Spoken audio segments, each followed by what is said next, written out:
This is Rebel Mom Boss, the podcast for scrappy, rebellious moms who are making things happen while raising their babies.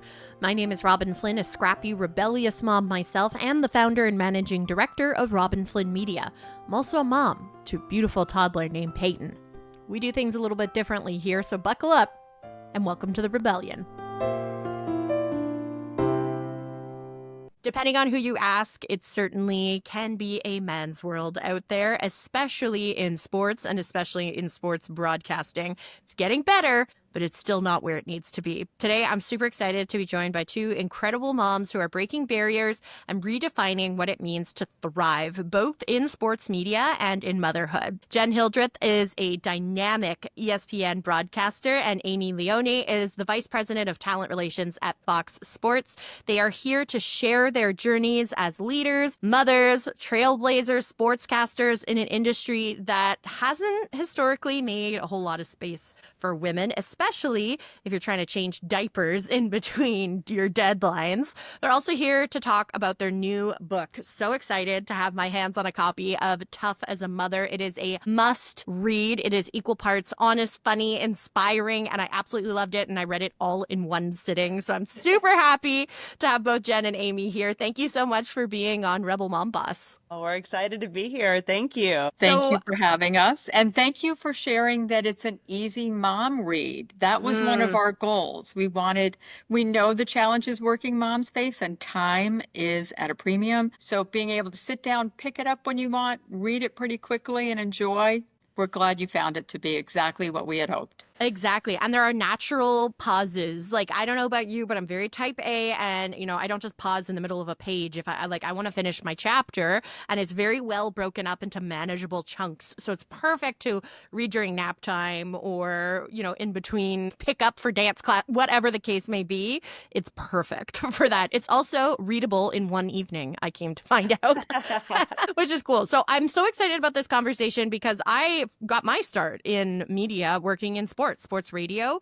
That was always my dream, was to work in sports. And I very quickly realized how cutthroat it is for women. I was frequently the only woman in the NHL locker rooms that I was covering. It can be very, very daunting. So I would love to hear maybe one at a time how you each got your start in sports media. Jenn, let's start with you. Sure. Well, I was an athlete all my life, so I knew that was a passion of mine. Played soccer, basketball, and ran track all through college. And I also really loved to write. So I wanted something to put those two things together. And that's, I settled upon sports journalism, first as a high school sports reporter for the Atlanta Journal-Constitution newspaper, writing. And then I was very interested in both, either broadcasting or writing. And I happened to get that first, and then that opened some other doors, and then on we went into covering high school sports and then college sports, and somehow keeping my foot in the business now for, my gosh, 20 plus years, which is crazy. Wow. And Aimee, what was your journey like? My journey was very, I'll say, unexpected. And it's funny because when I run into people that I knew growing up and tell them I worked in sports for most of my career, they actually laugh. I happened upon a path into sports, which I actually feel badly saying because I know it's such a coveted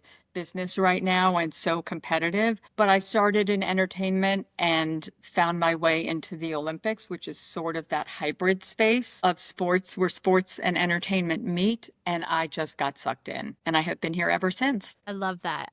There's something really powerful about working in sports, because what's so cool about it is I love that on any given day, an underdog can win. That I think that's what makes like March Madness so popular, for example, right? Is you get those 8 seeds beating the 1 seed all the time. And that's why millions of people tune in. And I'm always really interested to see that same trajectory in sportscasters. Like you referenced, Aimee, that the people you grew up with that know you would be shocked to find out that you built this career in sports. Why do you say that? Why is that? If we met in person, you would know very quickly that I am not an athlete, but I still don't know all the X's and O's of sports. Like I sort of joke about that. I know more than I let on sometimes, but my approach is not from a place of sports fandom. My approach is as that viewer that you want to engage and hook with those stories, those beautiful stories that have inspired us. And we reference some of those in the book, just that talk about the characteristics and the traits that athletes possess, and the sacrifice and the humility and the passion. You see where I'm headed? Yep.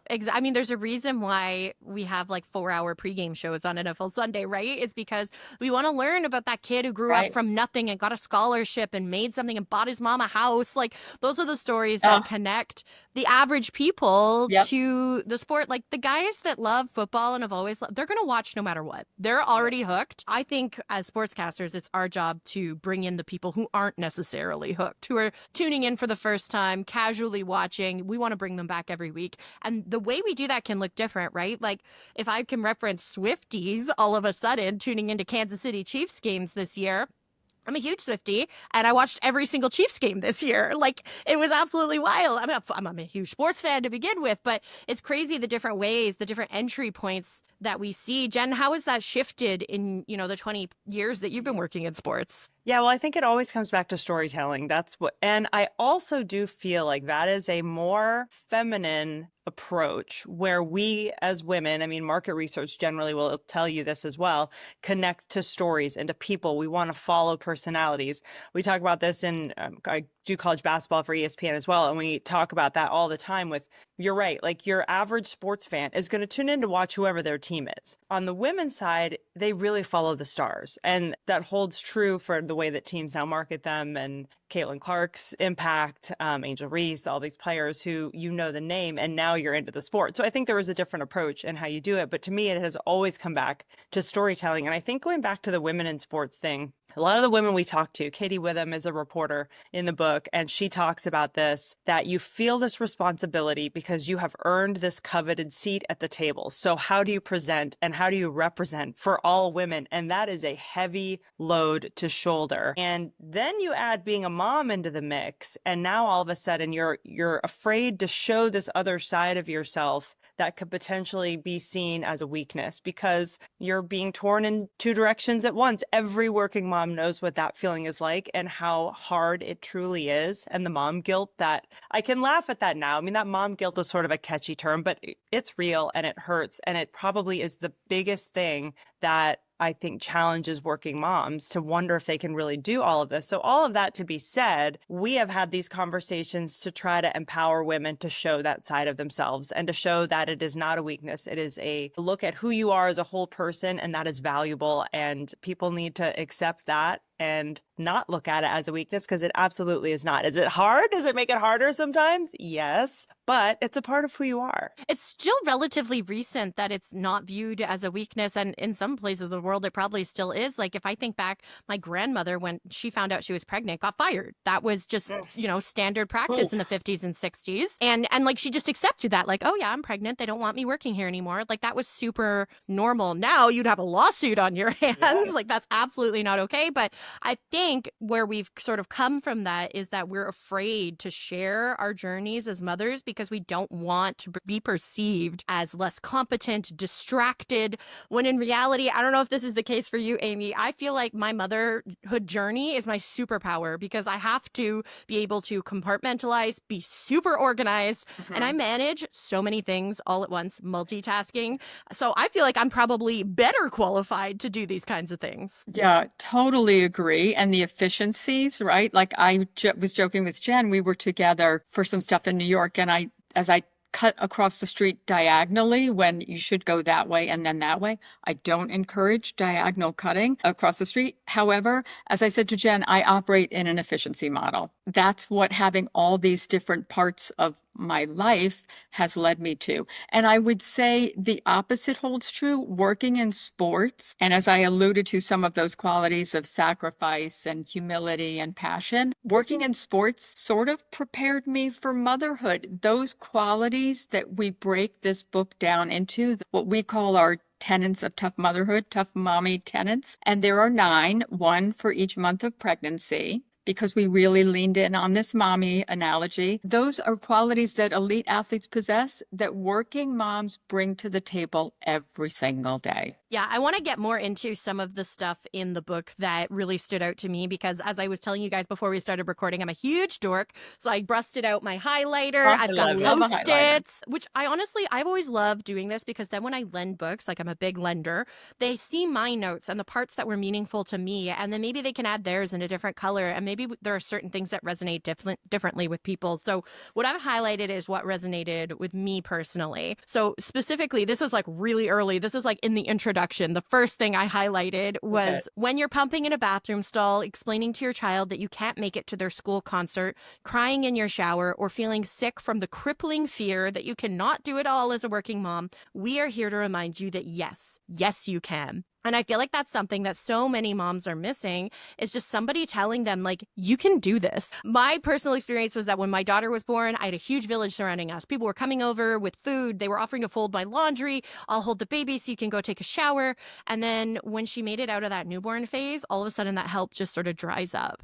And then you go back to work and you're trying to navigate everything and you're really doing it on your own. And I feel like that's sort of, maybe this is the goal of what you were trying to say, but I feel like that's something moms are really lacking is that encouragement. Has that been your experience, Jenn? Yeah, for sure. I mean, I think as Aimee and I worked on this book together and certain things started to really prioritize themselves to us that were our values that we wanted to make sure with everything we did that we held true to. And that was the main one, was that we both recognized there was this void of support that even though we knew in our minds, yes, other women have gone through this and are going through this, but each of us in our own motherhood journeys, about 12, 15 years apart, both felt that isolation, that aloneness, that feeling of like, oh my God, is anybody else going through this? And you know that they are, but you feel so alone. So we wanted to try to create something that would provide that community, that support, that voice in your head when the other one is saying, you're going to fail, you can't do this. We wanted to be that voice that was like, yes, you can. Yeah, and there's so many great examples in sports of this because rightfully so, women's sports are getting so much more coverage. Like March Madness this year with Paige Beckers finally winning with the Yes. Huskies right in her last year before she goes to the WNBA. Like that was like, you couldn't script that any better. But, I think I'm Canadian, so obviously hockey is a big focus where I live.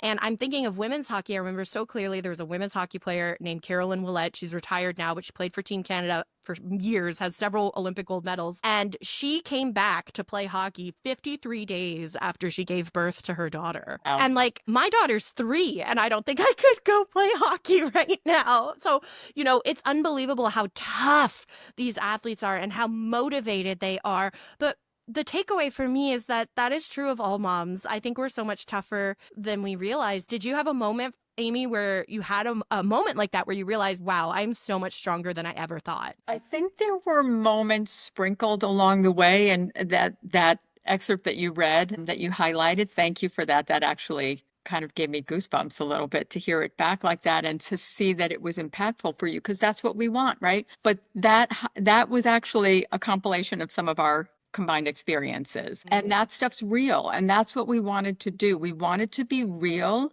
And we wanted to make sure, now it's all Instagram looks so perfect, right? Back when we were doing this, when we were in the thick of it, when our kids were your child's age, we didn't have Instagram, but we saw the facade that everybody put forward. And that was perfection. And it's even more exaggerated now on Instagram. It all looks so, or social media, sorry, Instagram, but it all looks so beautiful. We know the real stuff that goes on behind that perfect picture. And we want every mom to know that they're not alone in that. So did I have one moment where I realized how strong I was?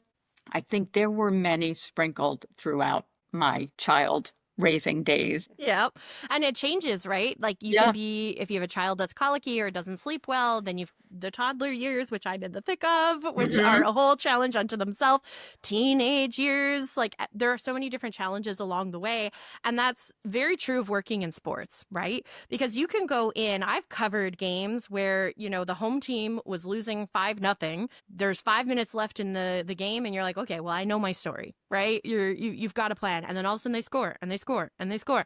Now it's tied. It's going to overtime. Well, everything that I just wrote is garbage. Like, you throw it in the window. And that's very similar to parenting, right? You can have a plan. I had a plan for how I was going to potty train my daughter, but she didn't read it. So things went very, very differently. And I'm curious what sort of parallels you see between motherhood and sports. Yeah, Aimee, I've got to jump in on this one because we were just with our dear friend Andrea Kramer, who's in the book, and she was wonderful enough to have us come on her show. Well, a show that she is on, We Need to Talk. And one of the things, as we were just talking ideas, throwing them around, and Andrea, brilliant as she is, said, there's a parallel that you might want to talk about. And the second she said it, I realized how right she was. So you bring it up with athletes, having a game plan, training. They have this very regimented idea of goal setting, and I'm going to go from A to B and get there. Motherhood ain't like that. When you're a broadcaster, for me, I got my notes, I have my stories, I have my open, all right, here's what we're going to do. But then a game breaks out and you have to adapt because the game always comes first. Just like being a mom, childhood breaks out and you just have to deal with whatever comes your way, which is why adaptability definitely made its way in there as one of our tenets. Yeah, absolutely. Adaptability is clutch. Absolutely clutch, to steal a sports term. I also love the way you broke it down into sort of like separate stories from different women, because everybody's journey looks so different, right? I sort of outlined it earlier. Like, you could have a baby who sleeps really well. You could be up 20 times a night. That's going to completely change your journey. Why was it important to you to structure the book in this way, Aimee, to hear from these women sort of in their own voice? We wanted them to tell their story, right? Nobody is going to do somebody else's story as much justice and with the emotion and the feelings and the honesty that they could themselves. And as we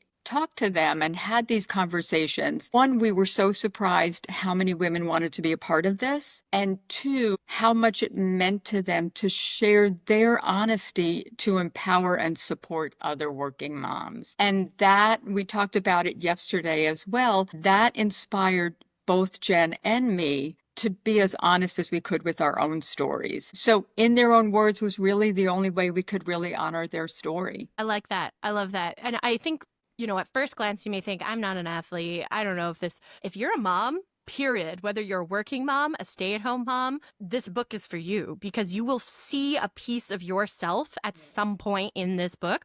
Or it'll open up your perspective to different experiences. I've noticed with moms in particular, we all have this sort of primal need to share our birth story. It's so important. I've noticed when my friends have babies, when I had my daughter, in that first few weeks, you need to tell someone what happened, because it is so, I had a baby. Like, people just kind of forget that it took 43 hours to bring this person into the world. Right. And it could be the epidural didn't work. I ended up having a C-section. There's a million different things that could happen. And I'm curious why. Is it because there just isn't a space for us to share our experiences? Is it because it's such a traumatic, life-altering event? Why do you think it is that we so desperately, so crave the ability to share our stories? Is it because there just isn't a space like that for us to do it? I mean, I think there's a real strength in sharing. That is one thing that we have found. And to your point, I talk about this in the book, the moment where the light bulb really hit for me, where I was like, someone needs to know I'm doing all this crap, was,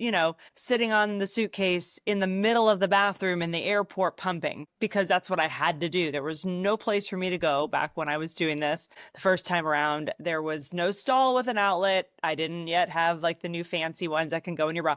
So I was just sitting there mortified. And I was like so angry at the airport and the situation and the world that was created that was not friendly to nursing moms. And I thought, someone needs to know all this crap we're doing. Like, on the one hand, it makes you proud, right? Because like, if they only knew, but then you're like, but I kind of want them to know. So I feel like that's where that need comes from, don't you think? Like, and that's what I think what we felt, Aimee, when you said we were a little surprised about all the women who wanted to share their stories. I think that's part of it. We were so alone, and my kids are older. They're 33. My son just turned the other day, 33 and 28. So this was a long time ago. And for whatever reason, did I feel the pressure to not share that stuff? Was I not comfortable sharing that stuff? Whatever it is, it was always for me such a private experience. And then when you find being a woman who continues to work as you go through different chapters in your life, younger women came up to me, and that was one of the most frequently asked questions. How do you manage family and career? Well, There were times when I would say, you got this, you could do it. It's great. It's great. Is it all of those things? Absolutely. Is it hard? You better believe it. And you feel our goal is if you can hear 12-time Olympic medalist, Hall of Fame broadcasters, WWE champions tell you that it's hard for them. As you said before, not all of us are athletes, myself included.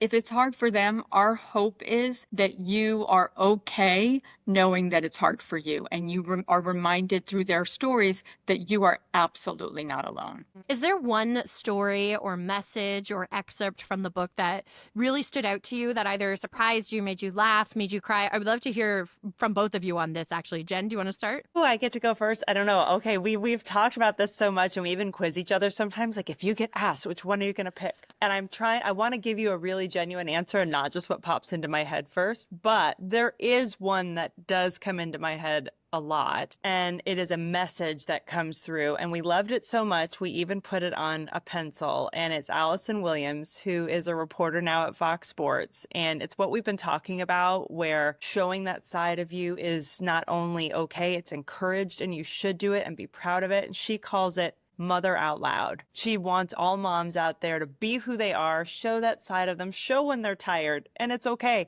Ask for help when they need it, and that is okay. And to mother out loud. And I just love that message so much. I mean, when she said it, I was like, oh, Allison, that one, it's like, I was like highlighting in my head at the moment as she said it. So that I think is one for me that really, hopefully you highlighted that one, Robyn, because I hope it does stand out to people. I did. That is something that I've been trying to do with this podcast, is to share different women's stories and to be okay with talking about, the nitty gritty of pumping. I mean, I did have the pumps that go in your bra, but they're not quite as discreet as they let you believe they are. But, there's, for example, in public, we've kind of accepted breastfeeding for the most part, but pumping in public without a baby attached to you is still very jarring for people. And people are very much like, oh, go do that somewhere else. That's gross.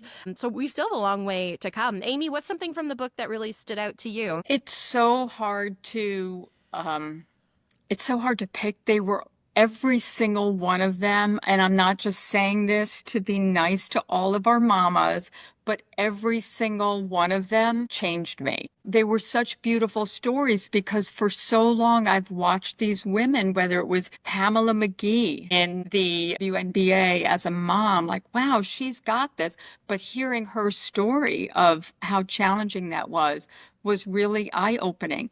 Hannah Storm, she and I worked together when we became moms, and she referenced that in her story, but we didn't necessarily share everything we were going through at the time because we just did what we had to do and did our jobs and were friends, but we just didn't have that. So seeing that, reading her story was new to me, even though we went through so much of it together. I will say one of the things that changed me a lot was actually sharing my story and putting it all together and realizing, wow, I always thought I didn't have a story. And I did the intro to one of the sections called Passion. I see all this passion of an athlete, and I didn't realize that I had a passion until doing this book. And I realized that my passion is being a working mom. So it was overall just hearing the stories, telling our stories, working with Jenn on this. It was such a wonderful experience.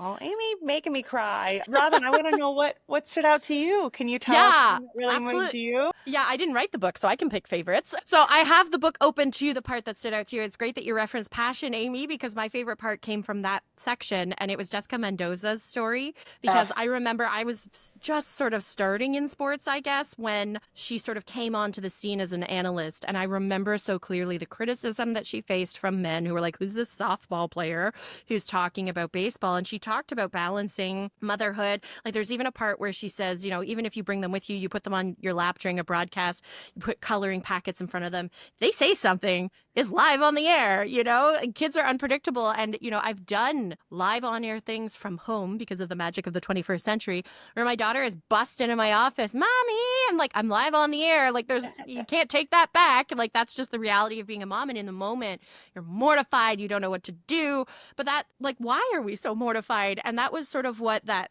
chapter really, transmitted to me was that ability to give yourself a little bit of grace, because you are doing two very hard things at the same time, and that is incredible. So that was the part that stood out for me. I think maybe because I saw myself in that moment because it's literally happened to me. I mean, that makes us, I know I say us because I know Amy's feeling it too. Like, honestly, hearing this, it makes me emotional. Truly, it does. And I do say in the book that I cry a lot. Anyway, but it, like, to understand that it actually is having the impact that we hoped and dreamed that it could have. That's why we work so hard to put this book out in the world. We want people to see themselves in it and to find stories that resonate with them. So that just makes me so happy to hear you say that. And I love that you mentioned Jessica, because when Jessica and I first met, we were both traveling to MLB All-Star Game. I was seated next to her. I, of course, knew who she was, had covered her in the Olympics when I was at NBC Sports. She didn't know who I was, and I wanted to give her space. And as we were maybe 45 minutes away from landing, we started talking. And what did we talk about? First, the people that we knew, but then being a working mom. And when we landed, she said, I'm so bummed that we didn't talk this whole flight because I have so many questions. Her kids were little. How did she do it? And she just wanted to talk about exactly what we're talking about. And look, right on cue. I know. There's I a took that to my child. daughter Ashley peek in and say hi real quick. Hi. Good I to haven't see seen you. her in a week, so I just told her to come in and say hi. I'll say hi. Sorry, Amy, didn't mean to interrupt. I love that. But this is motherhood. This is Right. We were This literally is the just real talking about stuff. kids popping in, and I heard you, and I was like, oh, please come in and say hi. But this is our life. Our kids come first. This is just how it is. And that doesn't make us worse employees. This doesn't mean that we're less competent. I truly believe it makes us more powerful. I think that the reason we are held out of spaces is because they're afraid of us. We are just too powerful. And so is this book, Tough as a Mother. It is available now on Amazon or wherever you get books. The link is going to be in the show notes. You can also follow Jenn and Aimee on Instagram at Jenn Hildreth 40 and Aimee Leone. Thank you guys so much for being here and for sharing a little bit about what went into this book and your journeys. I really, really appreciate your time. Thank you. It was our absolute pleasure. Thank you for having us. Happy Mother's Day to you and all the mamas listening or watching.